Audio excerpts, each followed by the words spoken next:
Salam sejahtera, salam Malaysia Madani kepada penonton Bual Bicara Topik Tanah. Pada hari ini kita bersiaran dengan satu topik yang cukup menarik, dekat dengan rakyat dan amat relevan dengan landscape pembangunan di negara kita, iaitu hak dan tanggungjawab pemilik tanah apabila tanah diambil. Tuan-tuan dan puan-puan mungkin pernah terdengar atau terbaca di surat khabar atau media sosial bahawa kerajaan membuat pengambilan tanah untuk membangunkan sesuatu kawasan ataupun menyediakan kemudahan awam. Dan mungkin ada yang tertanya-tanya, adakah kerajaan boleh mengambil tanah saya? Apakah hak yang ada pada saya sebagai tuan tanah? Apakah tanggungjawab saya dalam proses pengambilan tanah dan bolehkah saya mendapat pampasan? Dan apakah yang perlu saya lakukan apabila menerima notis pengambilan tanah? Dan untuk menjawab persoalan ini pada hari ini, bersama kita ialah Encik Kamarul Izwat bin Encik Kamaruddin, Ketua Penolong Pengarah di Bahagian Pengambilan Tanah dan Projek Khas JKPTG Persekutuan, yang mempunyai pengalaman luas hampir 5 tahun dalam operasi pengambilan tanah. Selamat datang Tuan. Okay, selamat datang. Terima kasih Dr. Nawaz selaku moderator pada pagi ini. Okay, semoga dengan sesi perkongsian ini dapat membantu masyarakat di luar sana, khususnya kepada pihak-pihak yang terlibat dengan pengambilan tanah ini untuk lebih jelas dan seterusnya mengetahui hak tuan tanah ataupun pihak-pihak yang berkepentingan yang perlu dilaksanakan untuk melancarkan proses pengambilan tanah ini. Okey, sebelum kita mendalami topik pada hari ini, bolehkah Tuan menjelaskan sedikit mengenai persepsi bahawa kerajaan sebenarnya boleh mengambil tanah pada bila-bila masa? Benarkah begitu Tuan? Okey, terima kasih Doktor. Okey, sebenarnya tidak. Okey, sebab kalau mengikut Perlembagaan Persekutuan artikel 13 tu, okey, dengan jelas menyatakan bahawa harta seseorang itu tidak boleh dilucutkan melainkan melalui undang-undang. Itu 13-1. Okay. Dan manakala 13-2 adalah dia menyatakan bahawa bayaran pampasan yang mencukupi hendaklah dibayar kepada pemilik tanah. Okey, maksudnya apabila kerajaan hendak membuat pengambilan tanah, dua benda yang dia kena fulfill. Satu, mengikut undang-undang. Keduanya, membayar pampasan mencukupi. Betul, Doktor. Itu yang Tuan maksudkan. Okey, baik. Tuan, boleh tak Tuan terangkan serba ringkas mengenai proses pengambilan tanah sebelum kita masuk ke topik pada hari ini? Okey, kalau serba ringkas, okeylah Doktor. Kalau nak detail, kita kena khusus 3 hari. Mungkin satu slot yang berlainan ya? Yeah. Okey, Okey, tapi secara ringkasnya Doktor yang first sekali penonton di luar sana perlu tahu adalah pengambilan tanah ini melibatkan banyak agensi. Dan JKPTG hanyalah bertindak sebagai pelaksana lah. Selain daripada JKPTG, proses pengambilan tanah ini juga melibatkan pihak berkuasa negeri, terutamanya di peringkat negeri lah, state, dan juga jabatan-jabatan persekutuan yang lain seperti Jabatan Perkhidmatan dan Penilaian Harta JPPH, dan juga Jabatan Perancang Bandar dan Desa ataupun lebih dikenali sebagai Plan Malaysia, dan juga JUPEM, Jabatan Ukur dan Pemetaan Malaysia. Maksudnya pelbagai pihak yang terlibat dalam proses pengambilan, bukan sahaja pejabat tanah dan JKPTG Persekutuan yang kita tahu setakat ni Tuan. Ya, betul Doktor. Okay. Dan secara ringkasnya, proses pengambilan ni merangkumi perwataan, pengeluaran notis, panggilan bicara ataupun siasatan pengambilan tanah, pemberian award, bayaran pampasan, dan seterusnya sekiranya pengambilan tersebut melibatkan pengambilan sebahagian, kerajaan akan mengeluarkan ataupun akan melaksanakan pengukuran parking lot untuk pengeluaran hak milik sambungan. Okey, baik Tuan. Apabila tanah diambil, apakah hak yang ada pada tuan tanah? Okey, sebenarnya kalau saya boleh simpelkanlah, dia ada beberapa hak lah. Salah satunya adalah hak untuk menerima notis. Okey, ini paling crucial lah. Sebab apa? Sebab notis ini adalah satu bentuk bukti penyampaian kepada tuan tanah mengenai sesuatu perkara. Sebagai contohnya adalah notis siasatan, iaitu borang E. Okey, borang ini di mana notis tersebut akan dinyatakan mengenai pengambilan tanah dan individu yang dinamakan sebagai pihak berkepentingan yang dikehendaki untuk hadir, okey, untuk sesi perbicaraan ataupun siasatan pengambilan tanah pada masa, tarikh dan tempat yang ditetapkan. Maksudnya ia adalah satu notis untuk panggilan ke sesi siasatan. Ya, Betul, betul. Tuan? Betul, Okey, Doktor. baik. Selain notis siasatan borang ini, apakah notis lain yang berhak diterima oleh tuan tanah? Okay, selain daripada itu, notis borang F, iaitu di mana notis untuk menghendaki keterangan bertulis di mana tuan tanah mempunyai ruang dan peluang untuk menyatakan tuntutan tuan tanah terhadap tanah yang akan terlibat dengan pengambilan tersebut. Okey, baik. Okay. Selain daripada kedua-dua notis ni, ada apa-apa notis yang berhak diterima oleh tuan tanah yang tuan boleh nyatakan secara ringkas? Okey. Seterusnya, selepas sesi perbicaraan ataupun sesi siasatan, okey, pentadbir akan mengeluarkan award. Award di mana segala bentuk tuntutan ataupun award oleh pentadbir tanah ini akan didokumenkan secara rasmi melalui pengeluaran borang H. Dan dalam borang H inilah segala details secara terperinci lah, bayaran ini untuk apa, bayaran ni untuk apa, kepada pihak-pihak yang berkepentingan lah. So satu notis yang amat penting yang akan memperincikan kepada tuan tanah berapa banyak dia peroleh dan untuk apa award ni dibayar, sama ada untuk tanah dan sebagainya. Ya. Baik. Dan selain itu juga, Doktor, terdapat juga notis di mana pihak berkepentingan ataupun tuan tanah ini perlu mengosongkan bangunan. Okey, di mana kita akan isu pentadbir tanah akan mengeluarkan borang J dalam keadaan di mana kerajaan mengambil tanah tersebut dengan kaedah perakuan segera. Jadi bagi yang untuk projek-projek yang highly contingency lah, yang perlukan segera. Okey. Di mana kerajaan perlu melaksanakan pembangunan dengan segera.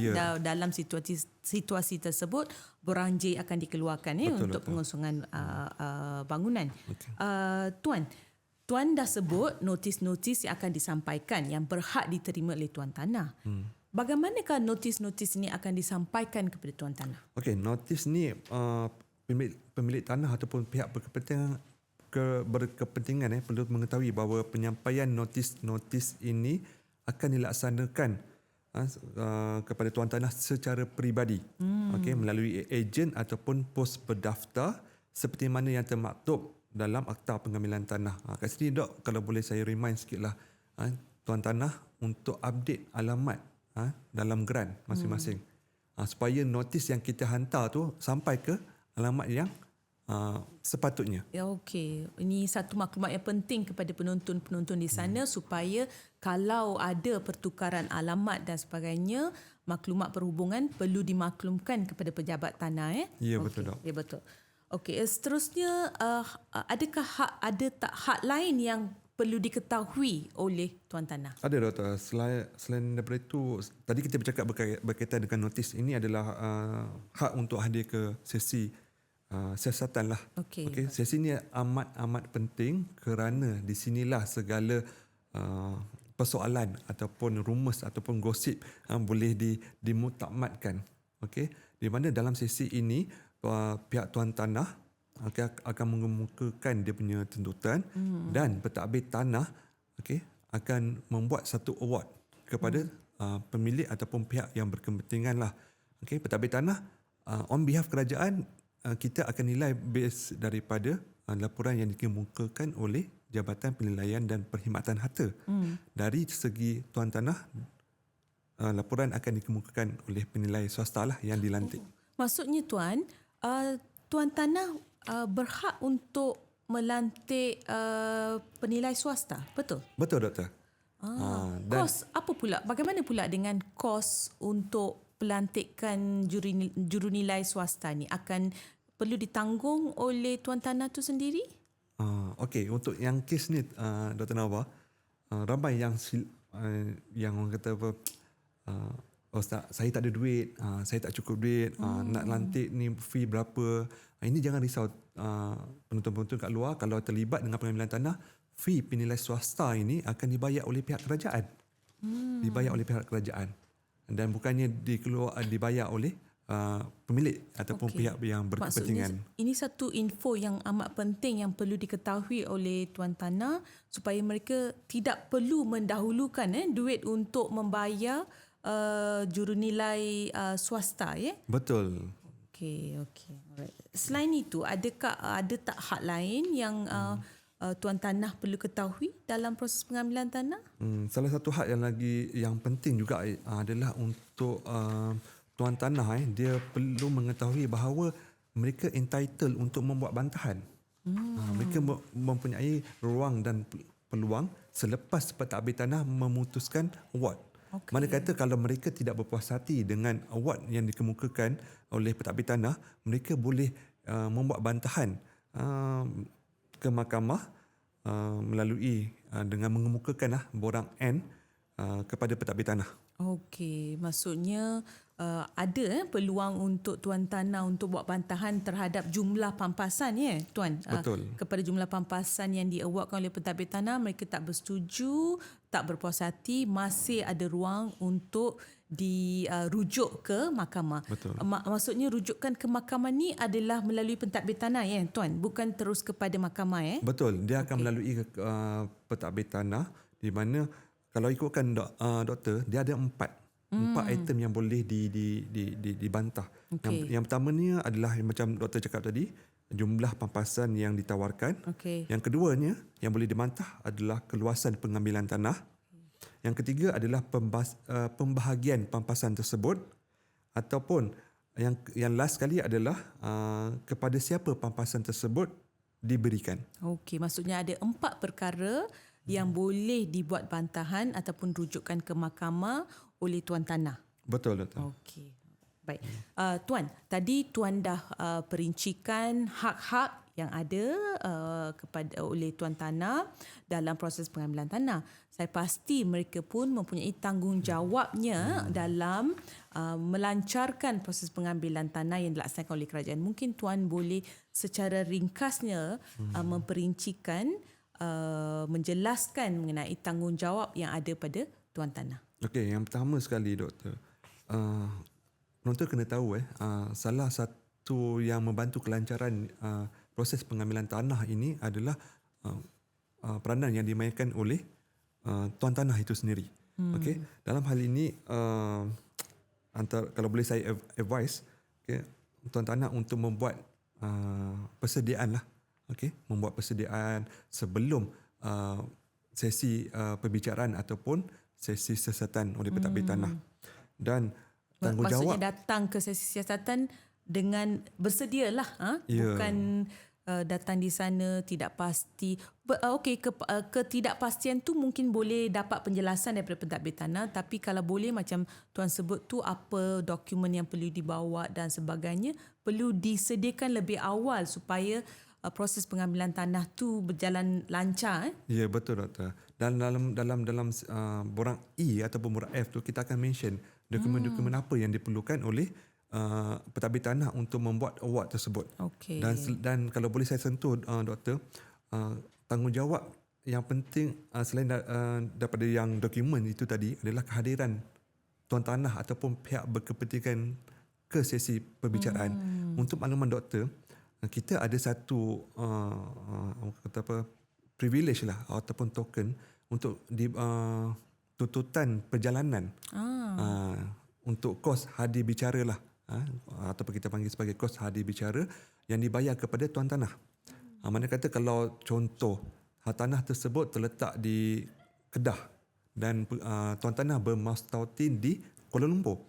So tuan tanah berhak untuk menuntut kos perjalanan pergi dan balik, termasuk kos penginapan ataupun lain-lain kos yang berkaitan dengan kehadiran kesiasatan tersebut. Okey. Maksudnya kita harap pemilik tanah di luar sana tu tidak teragak-agak lah bila dapat notis panggilan untuk siasatan tu, melihatkan jarak dan sebagainya. Sebab sebenarnya tuntutan boleh dibuat ke atas apa-apa kos yang berkaitan dengan perjalanan atau kehadiran kesiasatan. Itu yang Tuan maksudkan tadi. Betul doktor. Okay. Dan kos ini ditanggung oleh pihak kerajaan. Dan dibayarlah. Okey. Tuan, berdasarkan pengalaman Tuan sebelum ni, apakah kesilapan yang biasanya dilakukan oleh tuan tanah berkaitan dengan hak dan tanggungjawab mereka dalam pengambilan tanah? Okey, kalau boleh saya simpelkanlah doktor, dia lebih kepada khilaf ataupun dia tak sedar hak dia sendiri. Okey, yang pertamanya dia tidak, tuan tanah ni dia tak membaca notis. Dia baca tajuk je. So bila hadir ke sesi perbicaraan atau siasatan, ada maklumat yang tidak lengkap, okey, sebagai contoh dokumen pengenalan diri, salinan bank account ataupun surat kuasa mentadbir ataupun surat kuasa wakil kuasa tidak disertakan.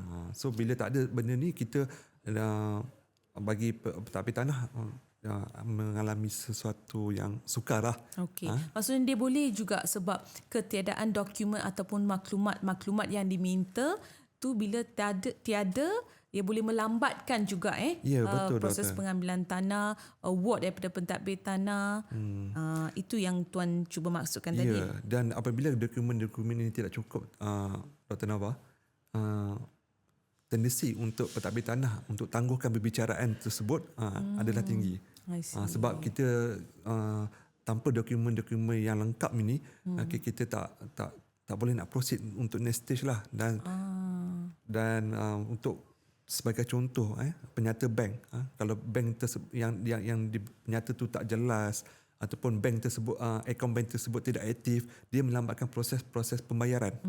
Maksudnya secara tidak langsung bila tanggungjawab tak dilaksanakan oleh tuan tanah seperti mana yang sepatutnya, dia akan menjejaskan juga proses pengambilan. Betul. So itu satu maklumat yang sangat penting yang penonton di luar sana perlu tahu supaya bukan kerajaan sahaja disalahkan setiap kali proses pengambilan tanah mengambil masa, sebab kedua-dua pihak, tuan tanah dan juga kerajaan juga perlu memainkan peranan bagi memastikan pengambilan tanah ni dia lancar dan teratur. Baik, Tuan. Tadi Tuan ada menyebut mengenai bantahan ke mahkamah. So, mungkin Tuan boleh perincikan sedikit tanggungjawab mereka apabila tidak berpuas hati dengan jumlah pampasan yang diberikan oleh pentadbir tanah. Apakah tanggungjawab mereka? Okey, pertamanya pemilik tanah boleh mendapatkan penjelasan daripada pentadbir tanah mengenai asas penilaian pampasan yang dibuat. Okey, sekiranya masih tidak berpuas hati, okey, tuan tanah yang berhasrat untuk mengemukakan bantahan ke mahkamah mempunyai tanggungjawab untuk mengemukakan borang N. Borang N. Borang N. So borang-borang yang kita sebut ni doktor, borang K, borang N, borang E, apa benda semua, ini adalah borang-borang berkanun dalam akta pengambilan tanah. So borang N yang lengkap kepada pentadbir tanah dalam tempoh masa yang ditetapkan oleh dalam akta lah. Okey. Contohnya doktor, kalau tuan tanah hadir ke sesi siasatan, okey, maka tuan tanah mempunyai tempoh masa 6 minggu. Okey, 6 minggu dari tarikh award untuk mengemukakan borang N. Okey, itu kalau dia hadir. Kalau dia tak hadir, maka tuan tanah boleh mengemukakan borang N dalam tempoh 6 minggu selepas penerimaan borang H. So maksudnya dia ada dua situasi lah yang perlu diambil perhatian oleh tuan tanah, iaitu berdasarkan kehadiran ke sesi bicara ataupun sesi siasatan. Kalau dia hadir, dia ada 6 minggu untuk membuat bantahan daripada borang H. Kalau tidak, 6 bulan 6 bulan. Yang mana lebih awal. Betul. Okay, baik. So yang lain satu doktor, ini penting juga. Okay. Untuk membuat bantahan ke mahkamah ataupun rujukan ke mahkamah, tuan tanah perlu mengemukakan bayaran sebanyak 3,000 ataupun 10% daripada amount pampasan. Okey, yang mana yang lebih kurang? Yang mana yang lebih kurang? So 3,000 ataupun 10% daripada jumlah pampasan. Dan Di mana perlu didepositkan duit tersebut, Tuan? Depositkan boleh serahkan kepada pejabat tanah yang terlibat lah. Okey, baik. Tuan, sebelum kita mengakhiri sesi pada hari ini, apakah nasihat yang Tuan boleh berikan kepada tuan tanah yang apabila dia mendapat notis pengambilan tanah tu, apa yang perlu dia patuhi? Okey, yang pertama sekali jangan panik. Jangan panik sebab akta pengambilan tanah ini adalah suatu benda yang compulsory lah demi pembangunan negara. Okey, jangan panik. Yang keduanya, baca setiap notis. Okey, baca, fahamkan, dan jikalau tak faham boleh rujuk kepada pihak yang mengeluarkan notis ini mengenai dokumen-dokumen ataupun keperluan-keperluan yang tindakan apa yang perlu diambil oleh pemilik tanah itu sendiri. Yang ketiga adalah hadir. Hadir ke sesi perbicaraan dan juga sesi siasatan pengambilan tanah. Yang keempat,